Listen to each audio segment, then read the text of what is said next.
asalaamaaleykum mbokk yi ñu am mbégte ak kontante di leen fekk fii tey ci seeni plateau Jeune 7 TV seeni numéro bu bees débat de la jeune tey jii débat de la jeune justement di dalal ki nga xam ne kenn du ko présenté fii ci Sénégal rawatina ci département Rufisque Awa Gueye présidente FRASS justement femme rurale action solidarité yaay Awa Gueye asalaamaaleykum maa ngi leen nuyu di am mbégte di dalal tey ci plateau Jeune 7 TV. waaw maa ngi lay fay di am mbégte man tamit di recevoir plateau Jeune 7 TV. d'accord yaay Awa Jeune 7 TV tey dalal ci plateau bi tey yow en tant que d'abord présidente FRASS femme rurale action solidarité ñu boo xam tey lan mooy sa gis-gis jàngoro gi di ñu wax coronavirus. waaw maa ngi wax ci turu FRASS yëpp parce que tamit boo nekkee njiit da ngay am mbooloo ma jiite mais ñun jàngoro ji di coronavirus ñu di ko wax Covid-19 wax dëgg yàlla nekk loo xam ne dafa ñëw ci mbetteel ci ñun ndax xaaruñu ko woon waaye nag mu nekk jàngoro joo xam ne nag jaaxal na ñëpp ëlëb na ñëpp ndax loo xam ne mënoo ko gis xamuloo fu mu nekk ci jaww ji rek kenn xamu ko kenn ndax loo xam ne virus la boo xam ne daal kenn gisu ko wax dëgg yàlla jaaxal nañu nag torop. tey lan mooy seen i taxawaay yow d'abord en tant que Awa Gueye en plus en tant que présidente FRASS si xeex jàngoro ji coronavirus. waaye en tant que Awa Gueye présidente FRASS ak ñi ma àndal ñëpp mooy di sant yàlla d'abord parce que man fu ma toog en général dinaa ko wax ndax heureusement laay wax. président de la république son excellence le président Macky Sall dafa anticiper affaire bi parce que ñun dañu bokk ci groupe boo xam ne dañoo gagné ci programme quartier zéro déchet boobu nag permettre ñu ak premier Sénégal yëpp président fexe ba saleté bi fi nekkoon su dee 100% tamit ma xam ne 60% yi dañ na ndax jàngoro ji bu fekkoon saleté boobu li may wax mooy dee def ay ravage ñun ñi tamit suñu gox bi yàlla def ñun ñu gagné woon projet boobu dugg nag ci loolu liggéey ci liggéey bu am solo ak suñu maire Sangalkam ak yeneen maire gox yëpp ndax bi ñu waxee zéro déchet boobu sax corona ñëwagul dañoo jël suñu matukaay yëpp chaque week-end ñu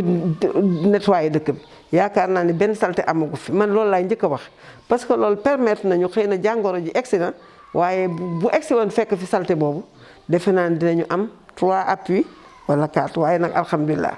beneen bi tamit bu corona bi egsee dañoo jël suñuy mesure ndax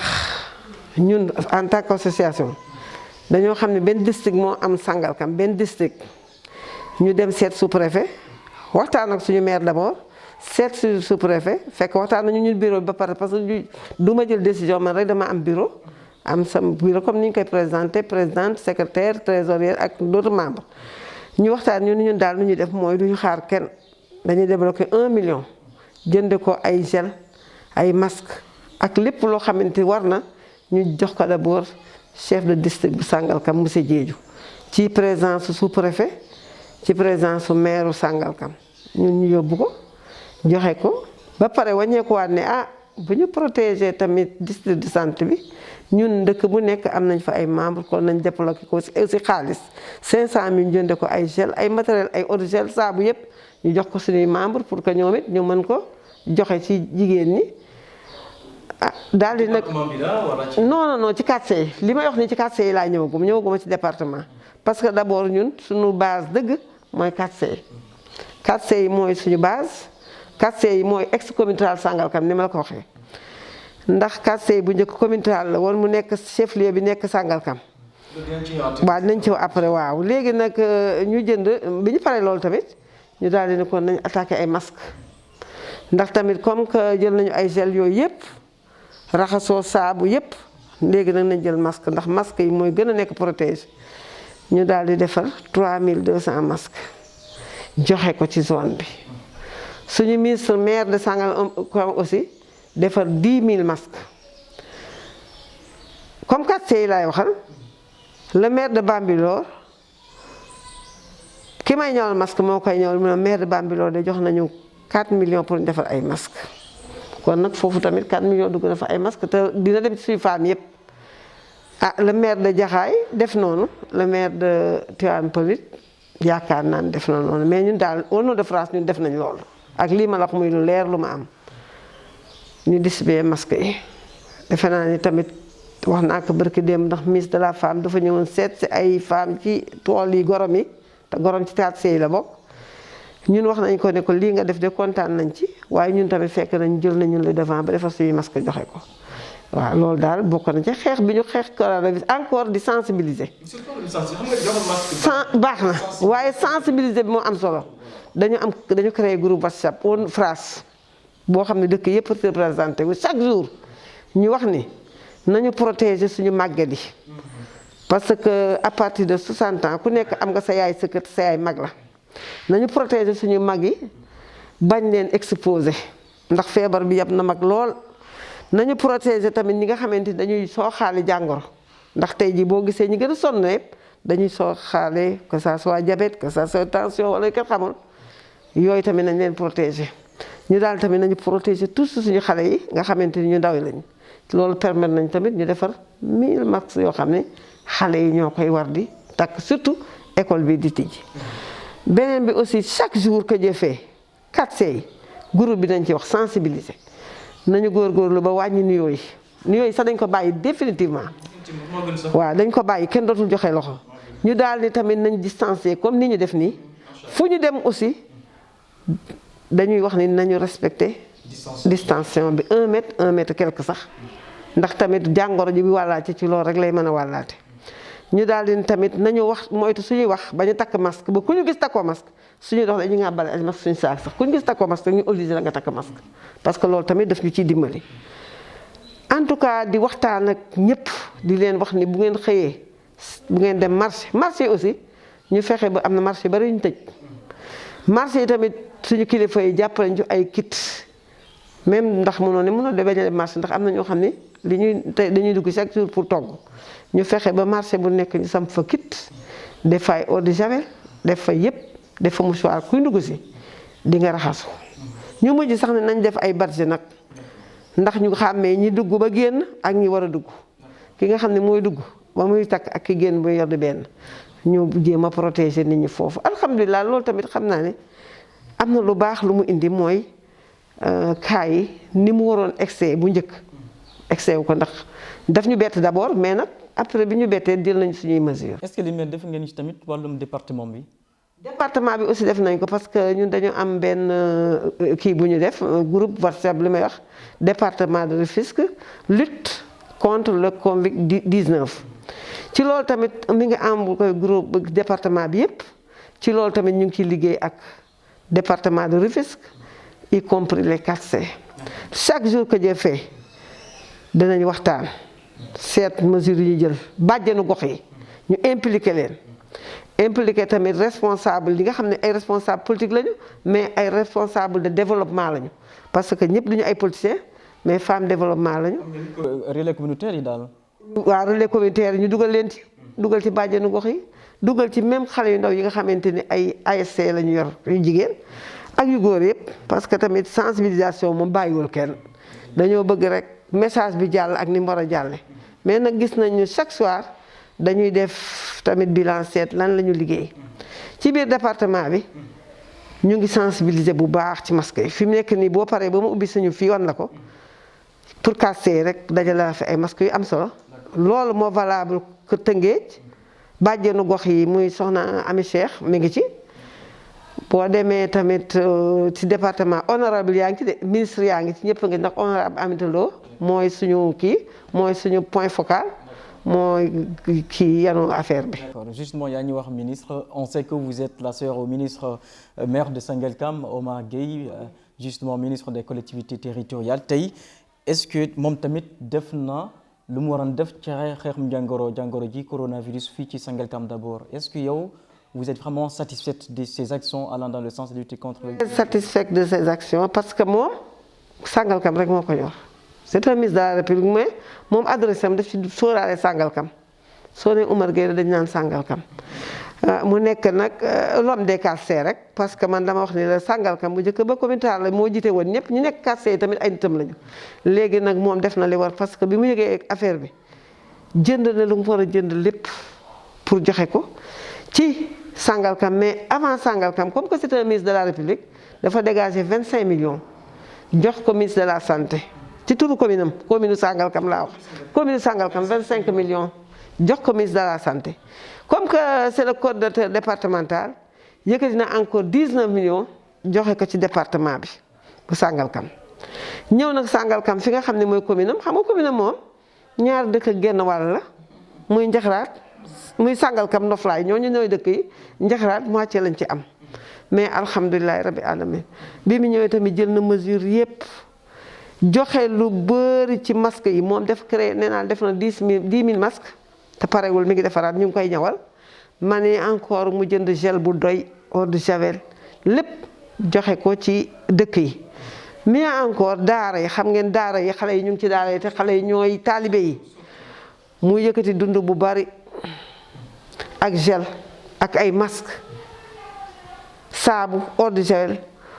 fekk nag état bi tamit indi na pour ñu mën a tere xale yalwaan comme que ñi ëpp fii lañ dëkk ci zone bi ñu téye leen ci seen daara yi di leen toggal pour que taalibe yi bañ a génnati di yalwaan loolu yëpp moom ministre moo def loolu. C'est normal d'ailleurs, c'est souvent ça. On dit que Awa Gueye mooy conseiller technique numéro 1 Omar Gueye. waaw mun na nekk nag parce que man bokk naa ci ñi ko dugal politique parce que man je suis la première responsable politique mu ñëw nag jóge France di ñu jàppale ba lii fekk ko ci ñu di ko ñaanal lu mu ci séntu yàlla ci am lu ko ëpp dinaay waxtaan ak moom lu bari nag parce que dañ ne ku la mag rek am xëy na expérience boo xam ne amuloo ko surtout ñun dañuy dugg ci jigéen ñi yore association di leen déglu di déglu ñeneen de telle sorte que lépp lu ñu dégg loo xam ne war nañ ko jàllale du fanaan dañ ko koy jàllale ci saa si. Awa Gueye tey lan mooy sa relation ak sa frère ministre maire Sangalkam Omar Gueye. On a de très bonnes relations nag macha allah mu nekk rek joo xamante ni nag tamit ku baax la mais relation politique moom li ma gën a neex ci moom man damay défendre cause jigéen ñi te li ma gis ne moom wax dëgg yàlla commune am ak quartier yëpp parce que man sama association quartier yëpp la ëmb.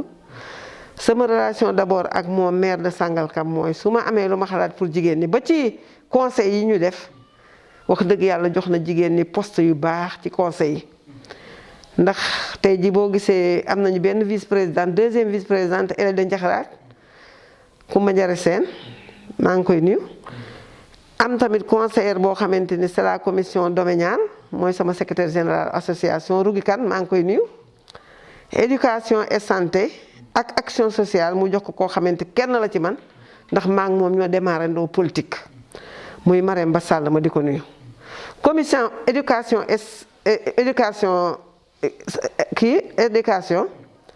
mu jox ko sama benn doom ku ñuy wax Awa Sow conseil municipal la tamit kooku lépp loo xamante ci wàllu examen yi la jëmale école da ciy taxaw bu baax moom Awa Sow moom it maa ngi koy nuyu commission genre mu jox ko sama benn membre France ñi ma la ko yëpp ay membre France la ñu kon nag nga xam ni ak yeneen commission yoo xamante nii ñu ngi ci mais surtout nag ñu di ko gërëm ci fonk gi mu fonk jigéen ñi buy séddale xalaat jigéen ñi di déglu aussi conseil yu jigéen ñi di waxtaan nag bu baax daal jigéen ñi loolu moom lu am solo la. Pourtant loolu c'est contraire à l'avis de certains ñu bëri ne Omar Gueye deful dara pour les jeunes de la commune ou les jeunes de département moom ay mbokkam rek lay recruter dugal ci fonction publique il fait pas justement la promotion des jeunes cadres du département loolu on le dit souvent. au contraire ay mbokkam sax la bañ a jox dara ndax mu wallaahi yàlla seetla man sama association joxuma ko de maa ko liggéey avant muy ñëw. man nee naa leen Omar Gueye yëkkatiwul association teg sama loxo mun naa la bàyyi nga laaj famille 4C yëpp bu ma wax sax demal ci kii demal rek ku la neex nga laaj ko Awa Gueye lu ko jox association. dama nekkoon responsable politique yoroon section Sangalkam 10e coordination moo amoon man maa yoroon section Sangalkam en 88 ci laa njëkk aji màkk ànd ak ku ñuy wax Alassane Jëli Ndiaye bi mu ñëwee nag moom man dama amoon jigéen ñi avant muy ñëw jigéen ñooñu ma àndaloon ci politique nag moom bi mu duggee ñuy nag ñun dañu bàyyi suñ tur mu fay. ay femmes proposées ñun nañ def association nag pour téye suñu mbooloo association bi loolu moom ko jox te à chaque fois muy France bu njëkk ba nee naa la arrondissement de Sangalkam la tuddoon boobu commune rurale la woon moom moo ko jiite woon. Omar Gueye mbokkam benn la favorisé wul man maa la ko wax maa ko wax fii ci télé bi te damay défier ku mën a wax loolu mu créé nag ay jeunes cadres soo demee ak Gorom Aliou Leye nga fa Aliou Leye il est de Gorom Omar Gueye moo ko poussé ba tey jii mu nekk kilifa gu mag ci SDE xaw ma SONES ñaar yooyu Aliou Leye directeur la fa kilifa gu rëy la fa nekk fii au niveau de Sangalkam Bambilor kooku rek laa la wax de du kooku rek de dafa promouvoir jeunesse bi parce que Omar Gueye bu nekkee communauté rurale xale bu jàng sax te amuloo li nga war a am daf lay dugal école de formation ISEC yaa ngi dégg ISEC Omar Gueye dugal fa ay xale tey am na ay xale journalistes yoo xam ne doon Njaga Seen Omar Gueye moo ko fayal bu ma ko doon lim fii mën naa la wax fii zone bu nekk am na xale yu mu fa teg xale yu jigéen ñu formé leen en hôtelière am na xale yu jigéen yoo xam ne tey ay responsable yu mag lañu ay directeur de société lañu Omar Gueye moo leen fii ndax parce que dama leen ni communauté rurale bu njëkk ba jàng bi amoon muy sama classe kii da nga doon jàng boo demee CM2 amuloo rek ñu daal ne demal ci kër gi toog jàppale sa yaay mais loolu moom moo ko fi dindi waxuma parce que sama frère damay wax te yàlla tax ma wax ni man mi Awa Gueye moom laaj ko man su ma toogee gis deful lu mu war a def dama koy attaqué man raayu ma ko de dama ko considéré nag parce que dafa respecté communauté bi respecté dénk gi ñu ko dénk Omar Gueye bu fekkoon dafa nekk benn nit président Macky Sall gouvernement bu mu def bu mu taxaw teg na ko fi fonction ministère bu ñu ko jox def na fa liggéey bu raw njortu nit ñi li ñu doon xaar ci moom. te fii nag au niveau de Sangalkam dama ne lim fi def ci formé ci ay xale yoo xam ne tey ñi ngi yor seen i kër yore seen i teraanga yore seen i oto du dama la wax Aliou Leye au niveau de Bambilor rek mais bari na xale yu bëree ngi nii ci Badou Gueye aussi il est de Bambilor mun naa ci wax ëpp ñaar Badou Gueye ak d'autres au niveau de Sangalkam fii cadre yi fi nekk yëpp moo leen poussé benn ma wax la ci benn jeune bu mu def Modou Diop sa premier adjoint Mamadou Diop peut-être di nga am occasion wax ak moom. voilà moom dafa jël jeune teg ko ci wetam jël jigéen mu nekk deuxième adjointe. tey Awa Gueye nekk magu ki xam ne mooy ministre bi doon maire tamit est-ce que c'est facile pour vous d'être la sœur du ministre maire à la fois. avant ministre di am mbokk gi fa jiitu man nekk sœur ministre sax du ma ko faral di wax soo ma ko laajuloon du ma ko wax man damay wax rek sama association li ma concerne mooy développement jigéen ñi développement gox bi. non je veux dire le poids en fait boo jaar rek noo kii poids bi ak considération bi am na bëri xam ne mënoo ko def certainement maintenant. non man du ma def dara sax li may def changé wul dara ci man. wallaay nekk sœur ministre rek nekk doom président de la république laa yemale man xam nga Awa Gueye lan laa def sama bopp taalibe nekk jullit di ngeen ñëw léegi nga fekk ma tiim sama kaamil di jàng loolu laa gëm naa ne tamit dañoo nekk ay doom aadama war a dimbalante ba suñu association dikk ci solidarité gis nga ko solidarité dimbalante ma gëm ne tamit ni ministre avant muy nekk ministre doomu aadama la doomu Sangalkam la jànge béyee Sangalkam yaroo Sangalkam nekkandoo waa Sangalkam yépp xam nag quartier yi bu baax parce que avant muy nekk maire Sangalkam nekk na fi tamit responsable 10e coordination coordonné nag fii ba Yeen fii ba Sébikotane ak quartier yi ak partout loolu moo tax moom tamit nekkul ministre ak changé wul dara il est calme nag nekkul ku bari wax. mais ministre Omar Gueye amoon na fi ay jafe-jafe ay problème avec le maire député de Bambilor Ndiagne Diop tam boobu période boobu yow lan moo doonoon sa taxawaay en tant que Awa Gueye. mooy moom maire Bambilor moom ministre Omar Gueye maire Bambilor dafa am la ni ma ko mën tuddee moom moo ko lancé moo ko formé te Ndiagne maa ngi koy nuyu moom tamit di ko gërëm di ko sant xam na ko gis nga politique noonu la gis nga politique. du Ndiagne du maire Ndiagne Diop du ministre Omar Gueye maire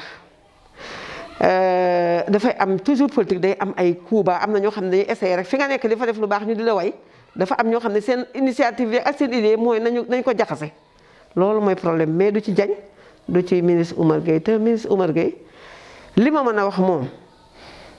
man damay fekkee ay réunion parce que xëy na li ñu wax dëgg la man ci conseil am laa bokk nag te dafa war a nekk même su ma nekkul woon dara sax ma nekk magam war naa koy xelal aste maag nag ma am nag loo xam ne am naa ko ci gox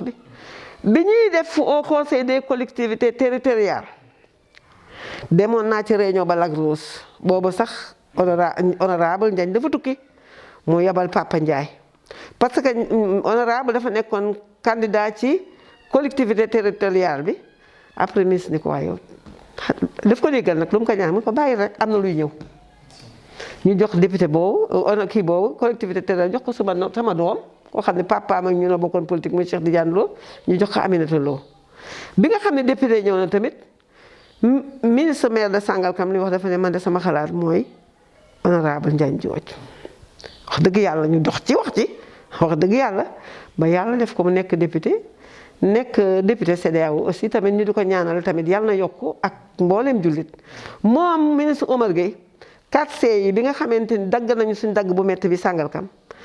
di gërëm bu baax son excellence le président Macky Sall ndax bi mu toogee fii jaal si suñu rakk ji nga xamante ni dañ ko buumoon Sangalkam fii ci politique dafa xoon Omar Gueye man de su ma yàlla dimbalee ma toog dinaa réparer injustice bi ñun nag beneen parti lañ bokkoon temps boobu te ba mu toogee tamit jógewuñu parti boobu mooy la ma xoon daf ko def Omar Gueye ci boppam maire de Sangalkam moo jël commune Sangalkam jox ko boppam parce que Sangalkam la dëkk jël commune Bambilor jox ko Ndiagne Diop honorable Ndiagne Diop mu nekk maire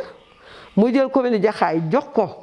Mor Sarr Ba te ñoo ñëpp ci ay conseillers la ñu woon ci ex commune rurale Sangalkam mu jël Papis Diop Momar Soxna jox ko commune du Jaxaay Tivaouane Peulh ñàgg metti woon na mais nag yàlla suñu borom def na jàmm ndax kenn waxu si morom loo xam ne boo jógee du ngeen rus a gisee tey actuellement ils sont ensemble soo tombé tey fu ma paree ni garage lay dem ñu nga toog ñoom maire yëpp ñoom xam nañu am nañu kilifa te fonk nañ seen kilifa muy le maire de Sangalkam Omar Gueye. mais est-ce que yaakaar nga ni problème bi jeex na ndaxte man je vois plutôt un problème leadership diggante ñaari village yi Bambilor ak Sangalkam ku nekk di xëcc ca boor. Est-ce que problème di ñëwaat encore après. man yaakaar naa ne ma ne mu ñëw xam nga lan la. dafa non c'est très important man xam naa ni waaye nag ñi nga xam ne bëgg nañ jàmm dañuy bëgg honorable Ndiagne Diop ak Omar Gueye ànd. sa message. man sama message. loolu mooy bëgg loolu mooy li gën parce que maire yi élection communale amagul élection kenn xamagul kañ lay am date buñ jàpp. dina ñëw ku nekk nag bu boobaa man su ma neexee ma taxaw Sangalkam ne bëgg naa maire bi Bambilor tamit ku fa nekk bu la neex nga taxaw bëgg naa maire. te jeexul Kër Ndiaye lu ñoom tamit seeni commune la ñu bëgg léegi seen commune boobu. mën na fi am doole lii mënul am lépp lu suñu borom tudd day am ndax ñun amoon temps bi ñu nekkee commune rurale kenn xalaatul woon commune Bambilor day am kenn xalaatul woon commune Niaga day am kenn xalaatul woon Njaxaay day am commune moom Mor Sarr Ba. moom Ndiagne Diop moo nekkoon premier vice-président ci Omar Gueye kii commune rurale bi ñu dakte ndax avant ñuy def maire yi avant ñuy def kii maire yi dañoo defoon délégation spéciale Ndiagne Diop moo jiite woon Bambilor mu Sall Diop topp ci te loolu ministre moo leen ko defal boo demee ñàgg aussi noonu la boo demee Tivaouane Peulh Mor Sarr mbii ak Marème Koné bu nekk Noflaay te nekk AFP ñoom yoroon commune Jaxaay ñu dem ñàgg Mbaxane Diop yor ko ànd ak Mbène Khoule ànd ak Mamadou Ba mi c'est un responsable politique moo tax man la c'est une famille boo xamante ni bii kenn mu leen séparé suñu borom rek ko man day Awa Gueye lu may ñaan tey mooy sama frère Ndiagne Diop sama frère Moussa Sall Diop bi nga xam ne moom moo toogaloon foofu Omar Gueye ak suñu frère Pape Sow sama sœur Aïssatou Gueye Peul ak ku ñuy wax Yoro Fall comme ñëpp rek au niveau de déen ak yëpp ñoom ñëpp nañu àndandoo nekk benn parce que xam nga dañoo am parti bu ñu bokk muy APR te suñu fooru président mooy ñun ñëpp ñu nekk benn te moom sax ci loolu la lancé woon yaakaar naa ni seetaan ngeen ko bi mu ñëwee jam ñaajo dafa ne Omar Gueye uufal sa njaboot gépp daal di yëkkati loxo Ndiagne Diop teg ci loxo Omar Gueye. Mais souvent son leadership est contesté parfois par certains justement du département, notamment de la localité. Le même problème est justement. Leadership bu kan maire Omar Gueye. Non, c'est pas contesté mais yow dama ni suñ ko contesté woon c'est le coordinateur départemental à chaque fois que ñu dem élection Omar Gueye résultat bi muy def kenn du ko def du moom rek parce que ñee dañu indi ñi indi mais résultat région de Dakar kenn duñ ci raw kon nag man li ma gëm mooy leadership pam kenn contesté wu ko depuis ma xam nag Omar Gueye ba léegi dafay gérer leadership am nekk na koo xamante ne du fayante nekk na koo xamante ne bii melul ni man parce que man moom tànk na léegi sax laa wàññi nag maa ngi sant yàlla bu baax te di ñaan gën a wàññi nag mais nag di wax ni daal meeru xatsee yëpp samay frère lañu. Papis moom sama doom la waaye mais ñi des yëpp muy Mor Sarba parce que Mor Sarba boobu moo nekkoon président commission domaniale fii Sangalkam ci commune rurale Sangalkam moo tax man la Omar Gueye ñi ko wër ñëpp ñoom Omar Gueye xam na leen bu baax ñoom it xam nañ Omar Gueye bu baax. foofu la ñëw justement bala ñu ñëw ci quartier d'abord parce que bam télé bi tamit ngeen seetaan actuellement justement c'est la télé des quartiers justement ñun quartier moo ñor balaa boobu d'abord Omar Gueye un politicien calme peu bavard. Est-ce que c'est publiquement wala bokk à la maison il a plutôt une autre facette qu'il montre à la maison que les gens ignorent souvent. Omar Gueye man de Omar Gueye dama ne facette am benn la ci li ma xalaat parce que Omar Gueye bi nekk ci kër gi dafa mas a calme nag gis nga lii mu calme nii dafa yàgg ci moom de du bi mu nekkee politicien la calme Omar Gueye jàngi lay def te nag macha allah jàng na moom c'est que ah oui Omar Gueye jàng na ba jàngi France Omar Gueye dafa sortir majeur ci seen école de la Fosse ñu yóbbu ko France mu jàng.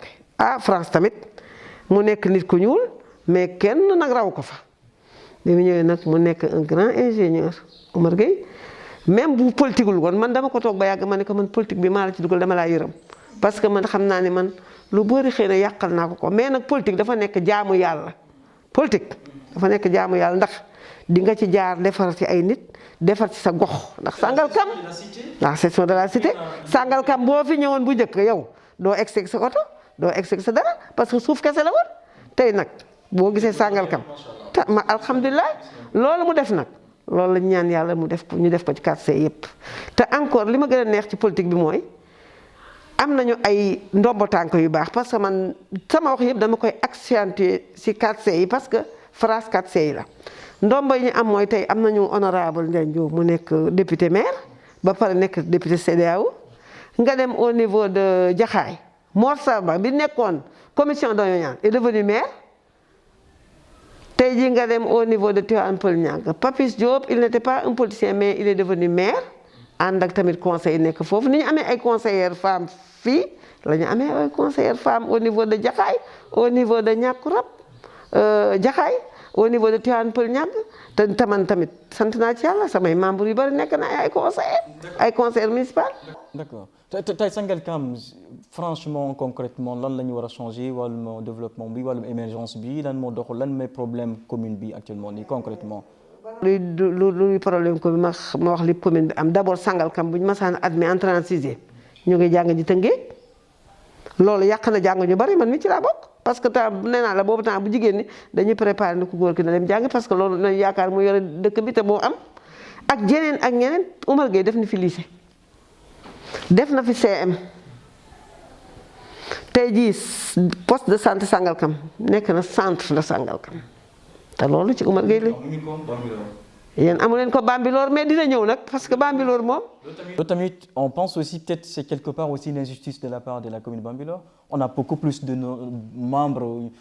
village bi. xam nga loolu du non en terme de popularité mais tey boo gisee Sangalkam mooy dispensaire bi njëkk a excisé fii Bambilor yi fii lañ doon fajoo ba ci ay déen Sangalkam mooy dispensaire bi mag Omar Gueye moo defar dispensaire Gorom 1 Gorom 2. Sangalkam mooy dispensaire bi nga xam ne moo enveloppé woon village yëpp ñépp Sangalkam lañ doon fajoo ma wax la loolu nag Sangalkam dispensaire bi moo ëmboon dispensaire yëpp xëy na loolu tamit mun na tax mu nekk district te district du doon benn rek ñaan nañu yàlla Bambilor am district pourquoi pas Jaxaay pourquoi pas fii ndànk-ndànk rek la dina ñëw district gu Sangalkam bi dina jur ni commune rurale Sangalkam juree 4 communes district bi da dem ba jur ay district yeneen dëkk yi parce que population bi laaj na ko ndax population bi def macha allah dañu gën a yokk parce que boo demee fu mel ni Tivaouane Peulh man Tivaouane Peulh bi mu fay dem di politique charrette laa doon jël mu nekk dëkk bu tuuti Tivaouane Peulh dëkk bu tuuti la woon man am naa fa turandoo bu am tey ji ay 20 et quelque ans bi ma fay dem boobu temps papaam laa doon àndal politique charrette laa doon dugg pour dugg Tivaouane Peulh. Mais comment expliquer justement le fait que tey Bambilor Sangalkam 3 villages tout simplement 3 villages Bambilor ak lu mu am noonu tey oui plus de 20 en tout cas une vingtaine de villages tey Sangalkam lu mu raw Bambilor dafa bari trop comme quelle explication ban argument nga ci indi. Sangalkam li mu raw Bambilor damay wax ne tey xëy na li mu nekk mag Sangalkam li mu nekk mag rek ci Bambilor moo tax waaye nag yaakaar naa ne lépp dina ñëw parce que Bambilor mu ngi développé bu baax de avec leur maire là maa ngi gis de marché Bambilor ñu ngi koy tabax gis naa tamit hôpitalu Bambilor mais yàgg na yàggul boo gisee diggante ak Sangalkam ni Sangalkam yàggee Sangalkam moo jur Bambilor toujours lan lay faral di tooñee waa Bambilor Sangalkam moo jur Bambilor parce que Sangalkam moo nekkoon communauté rurale bi mais Sangalkam tamit mi ngi développé Bambilor tamit mi ngi développé bu baax te nañu xaar rek balaa yàgg lépp Bambilor ñu ngi leen di féliciter xam nga benn problème lañu amoon au niveau de Bambilor une vieille histoire muy tali déen bi déen depuis laa la wax 86 xëy na avant sax 86 ndax man 86 laa def politique 87 déen seen problème yëpp moo doon nañu am tali mosul am ak ku fi mën di toog nag wax nañ la ko ba tey jii son excellence mi ngi defar tali déen barki déen balaa dem déen dem fa nag facilement ndax oto yi dañ doon yàqu chauffeur yi seen oto yi di yàqu ak appui seen maire bi Ndiagne Diop ñi ngi am bu baax tali bi mi ngi defaru te tamit honorable Ndiagne nekkul koo xamante ni tamit c'est un fin politicien day jaar ci tànku idolam magam muy Omar Gueye lu Omar Gueye def rek xam nga politique wu jëla lu Omar Gueye def Sangalkam rek Ndiagne bëgg na ak ñi mu àndal def ko Bambilor non Bambilor waaj mais day ñëw ak budget ñu am 1 milliard plus d'1 milliard te boo xool yéen seen commune bi nii j'en suis sûr que budget ministère Omar Gueye mooy fonctionné o Sangalkam ndaxte yéen fi amuleen fi budget man xawma budget Bambilor xam nga loolu mooy problème bi parce que waa tey journaliste xam nga ko parce que man dew ma ci seen conseil après man awma ay information c'est plus d'1 milliard waaw c'est plus d'1 milliard kon am naa yaakaar ni tamit maire bi dina defar Bambilor ba tamit waa Bambilor gis seen bopp parce que man tamit maa ngi gis Bambilor mu am ay jeunes yoo xamante ni ñu ngi yëngatu ñu ngi liggéey ànd ak seen maire xam nga nag nit boo fekkente ne yow yeewoo woo ci dëkk tamit fekkewuma seen conseil rural su ma ci bëggee wax bëgguma ci wax loo xamante ni maîtriser wu ma ko mais xam naa ni jot na te yaakaar naa ni dina ko def mais li may gën a ñaan mooy moom maire Bambilor na ànd ak frère am Moussa Sall Diop ñu nekk benn parce que maire Bambilor am na un bon am na encadrement bu baax nag ay ñoom Alsane ñëpp conseillers mi ay ñoom Pam Ndiaye Pape Sow de Bambilor y a un jeune de Mbey Assane Bey aussi Assane Bey moom it maa ngi koy nuyu di wax ni de. ak seen diggante Moussa Sall bi ngay tudd sànq xam naa du yomb ndaxte seen gis-gis yi bokkul. waaw Moussa Sall est ambitieux loolu ku nekk am nga droit nag ni bëgg naa ëllëg nekk nangam nee naa la ca man mii laa ko commencé nee naa la man mii su ma neexoon ma taxaw ni sama rakk li mu yor bëgg naa ko man. sama ambition de man du dara lu dul jàppale ñi fi toog ñu jëm kaw man tant que maa ngi gis Sangalkam di mel ni ville di dem Bambilor ñaan yàlla mu mel ni ville te ville la. dem Tivaouane Peulh ñàgg mu mel noonu man sama ambition loolu encore ak jigéen ñi ñu jàpp leen bu baax nag parce que jigéen ñi tamit dañoo représenté pourcentage bu baax defe naa ni ñoo ëpp sax 53 ou plus ci population bi wax dëgg yàlla jigéen ñi tamit su ma sañoon te mi ngi am nag xëy na matagul ni ma ko bëggee mais wax dëgg yàlla ndax ñi ngi am ay postes de responsabilité ñi ngi am ay adjointes au maire ñu gën leen jàpp daal. ñaan naa tamit les maires plus tard ñu jàppale jigéen ñi parce que promoteurs yi ma gis ñuy defar fii parce que affaire habitat dafa ñor jigéen parce que jigéen ñi am na ñoo xam ne ñu ngi seen kër borom kër wala ñu am seen këru bopp comme man mais am na ñoo xamante amuñu kër ma ñaan tamit les maires ñu jàppale jigéen ñi nga xamante ni ay veuve lañu ñi nga xamante ni tamit amuñu borom kër wala ñi nga xamante seen borom kër dafa génn àddina ñu génne leen ci këru famille ba nekkoon may ñaan maire di ñaan sama frère maire de Sangalkam defoon na ko nag ndax man bi mu nekk communauté mayoon na ay jigéen fii kër ñoo xam ne ay veuve lañu ba ñu ngi ci dëkk amuñu problème te jigéen dañu am droit ci suuf si dañu am droit ci suuf si suufu dëkk bi ak suufu mbay mi. D'accord xanaa peut-être dernière partie bi balaa boobu d'abord on rappelle justement tey di ci plateau Jeune 7 TV débat de la jeune di dalal ki nga xam nag mooy sunu yaay ñun sunu yaay la yaay Awa Gueye moo nekk présidente FRAS Femme Rurale Action Solidarité télé bi nag mu ngi tudd Jeune 7 TV la télé des 4C d'abord pour jeexal justement quelle inspiration justement l'appellation là vous donne Yaye Awa ndaxte yéen xam nga bu baax a baax histoire quartier yi. waaw histoire quartier yi xam naa ko bu baax ndax nag yàlla def na bi quartier yi di juddu fii la ma fekk sant yàlla bu baax tamit ndax quartier yi nekkuloon quartier communauté rurale de Sangalkam la nekkoon. Oumar Gueye mii tey nekk maire de Sangalkam moo nekkoon président communauté rurale bi Ndiagne Diop nekk son premier adjoint moo tax saa yu ñu waxee rek ñu ne dauphin Oumar Gueye la te moom it gëm na ko nangu na ko. quartier yi Bambilor kon wax naa la ni son premier adjoint tey mooy maire Bambilor Mor Sarr ba bi nekk commune Jaxaay moo doon commission domaniale ci commune rurale de Sangalkam biñ demee nag bi nga xamante ni histoire bi c'est découpage bi c'est un découpage politique parce que boobu temps ki fi nekkoon président de la République muy Ablaye Wade dañoo ànduloon ak moom dañoo àndoon ak Idrissa Seck bi Idrissa Seck génnee ci parti Ablaye Wade ñun tamit ñu génn Oumar Gueye mii ne li ma xam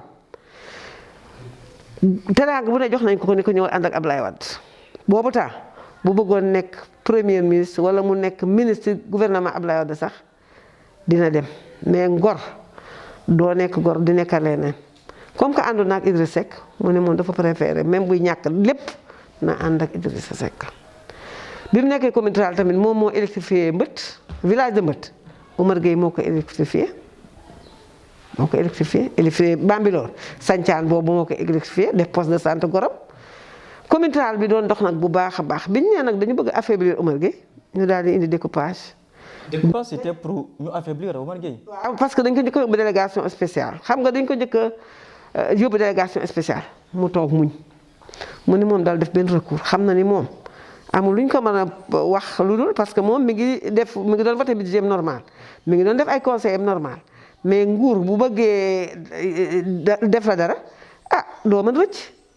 moom daanaka bu ñuy ñëw sax di seet si comme ni ñu IGE di ñëwee di seet commune rurale bi day gën dem bàyyi fa caabeem rek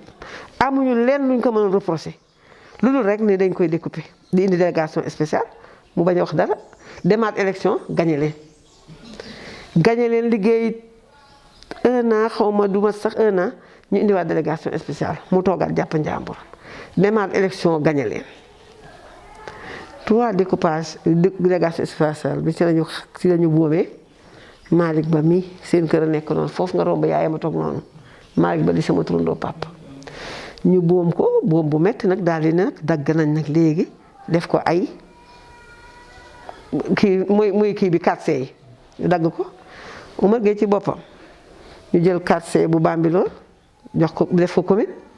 def fële nu mu tuddati Tivaouane Peulh Niaga comme ni ma ko waxee ak Jaxaay ñu jox nag Oumar Gueye ñaari dëkk ak genn wàll muy Sangalkam Noflaay ñooy dëkk yi genn wàll gi mooy Njaxiraat parce que Njaxiraat fii de nii bokkul ci Oumar Gueye garage Kolando yooyu ci commune Bambilor la bokk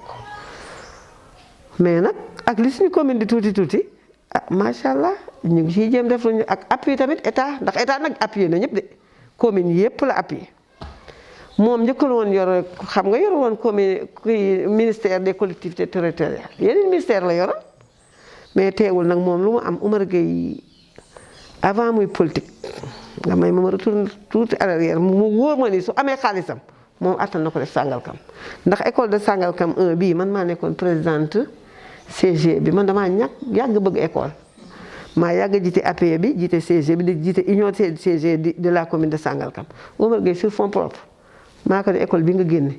yow damaa bëgg nga miire école bi moom moo jël fonds programme miire école Sangalkam 1 yëpp ba mu daj ci xaalisam boobu politique sax de kon nag mu wóor man tey ji lu am Sangalkam appui état bi mun na ci nekk waaye moom poosam du ko fekk du wax nag Oumar Gueye nag maa ngi xam ci moom leen na wallaahi c'est pas pour lui jeter des fleurs c'est mon jeune frère mais man xanaa xamoo sa defal lu yoon man maay njëkk a dem ci moom ni ko nii ak nii dinañ waxtaan yoo xamante ni du ma ko wax fii defar suñuy defar waxtaan defar maa ngi moom dañuy wéet ma wax ko nañ def nii moo gën a rafet su fekkente ni def na ko parce que nag macha allah am na xel jàng na xam naa ni dafa tolloog mag daa nab ci rakk rek lu mu def rek ma daw ni ko tee ngaa def nii sama xel mu gàtt ma yaakaar ne man maa fa ne lu mu ci mën a dégg d'accord naa lu mu ci mënul dégg xam naa dina ko defar ba mu rafet ah kon nag commune Sangalkam bu amee yenn yi man xam naa ni poosam du ko fekk. d'accord pour jeexal ñaari question quelles sont les qualités et les défauts du ministre Oumar Gueye. waaw qualité mooy dëggu na de te du wax lu mu mënul te buy def bu lay jox loxo càmmoñam bi du ko xam defal na yu bari nag waaye man mii sax day nekk ci kër gi dama koy dégg ci kamu defal loolu nag qualité bu baax laa ko tudde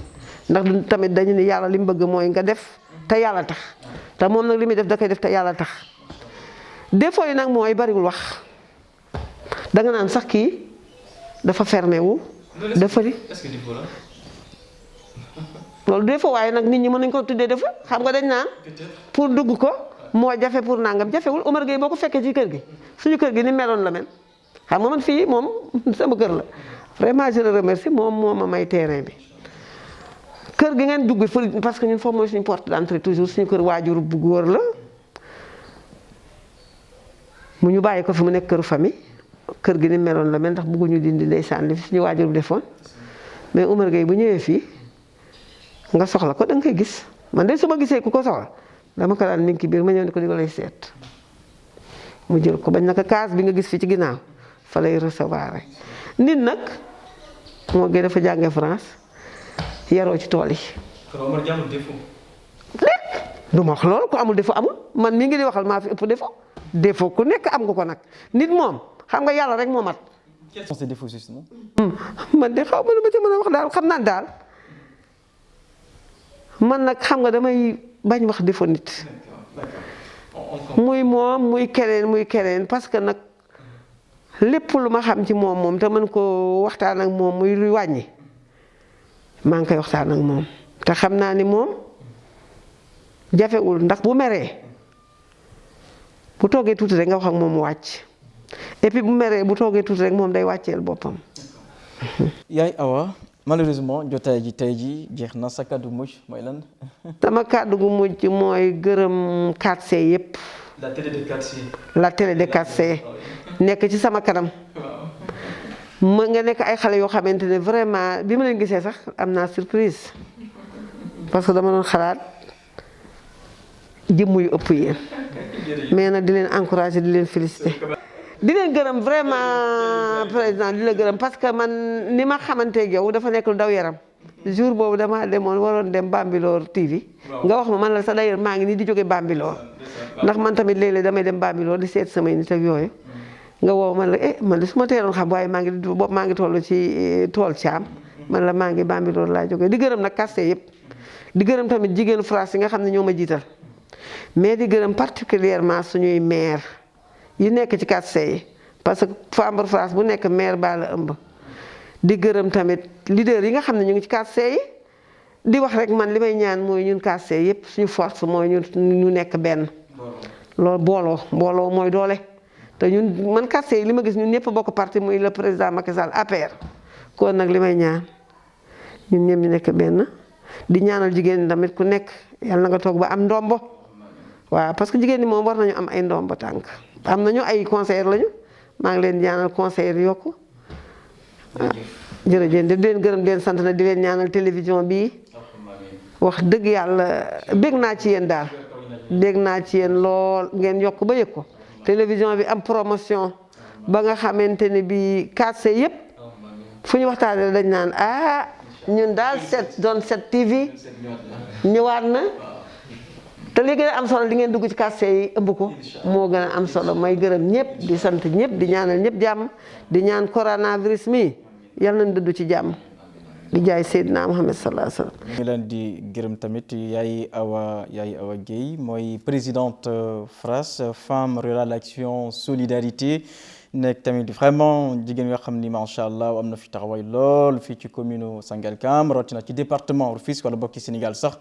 Yaay Awa Gueye moom moo nekkoon tey jii sunu invité de débat de la jeune numéro bu bees bi mbokk yi ñu ngi leen di gërëm yéen tamit auditeur wala boog téléspectateur wala boog téléspectatrice Jeune 7 TV jërë ngeen jëf si seeni coloré bi ci Zone 7 TV télé de 4C justement xam naa nag moi tamit remercier l'équipe technique bi nga xam ne nag Madou Gueye moo nekk ci bopp bi ñu joxe daje xam naa mardi prochain incha allah si seeni beneen numéro bu bees débat de la jeune si Zone 7 TV jërë ngeen jëf merci au revoir.